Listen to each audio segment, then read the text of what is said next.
ఈ అబ్బాయి 12 సంవత్సరాల క్రితం చనిపోయినట్లు అందరూ భావించారు. కానీ అతను అకస్మాత్తుగా స్కూల్ పైకప్పుపై మేల్కొన్నాడు. తాను చాలా సమయం నిద్రపోయినట్లు అనిపించింది. క్లాస్ మొదలవబోతుందని గుర్తొచ్చి అతను తొందరగా క్లాస్ రూమ్ కి వెళ్ళాడు. కానీ అక్కడ ఎవరూ తెలిసిన వాళ్ళు లేరు. బహుశా తప్పు క్లాస్లోకి వెళ్ళాడేమో అనుకున్నాడు. టీచర్ అతను 12 ఏళ్ల క్రితం యూనిఫామ్ వేసుకుని ఉండటం చూసి ఆశ్చర్యపోయాడు. అతను ఏదో ఆటలాడుతున్నాడని అనుకున్నాడు. సెక్యూరిటీని పిలవబోయాడు. పరిస్థితి బాగా లేదని తెలిసి అతను స్కూల్ నుండి పారిపోయాడు. వెనక్కి తిరిగి చూస్తే ఇది 2017 అని కనిపించింది. అది 2005 కాకూడదా?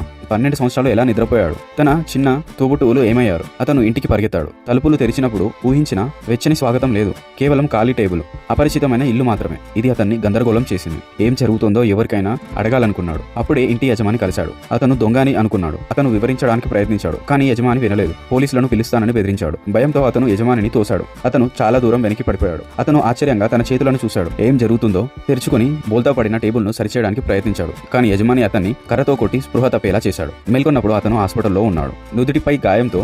పోలీసులు అక్కడే అతన్ని విచారిస్తున్నారు. వారి పేరు, పుట్టిన తేదీ అడిగారు. అతను నిజం చెప్పాడు. నేను డేవిడ్, 1987లో పుట్టాను. పోలీసులు ఆశ్చర్యపోయారు. 1987? 87లో పుట్టినవాడు 1987లో పుట్టినవాడు ఇప్పుడు 31 ఏళ్లు ఉండాలి. నువ్వు అబద్ధం చెప్తావా? నర్స్ అతన్ని గాయాన్ని కట్టు వేసి 30 కుట్లు వేశామని, ఇన్స్పెక్టర్ జాగ్రత్త అని, మందులు తీసుకోమని చెప్పింది. అతను నిజం చెప్పలేదని అనుకుని పోలీసులు అతన్ని స్టేషన్ కి తీసుకెళ్లారు. మళ్ళీ పేరు, పుట్టిన తేదీ అడిగారు. తాను అబద్ధం చెప్పలేదని చెప్పాడు. పోలీసులకు కోపం.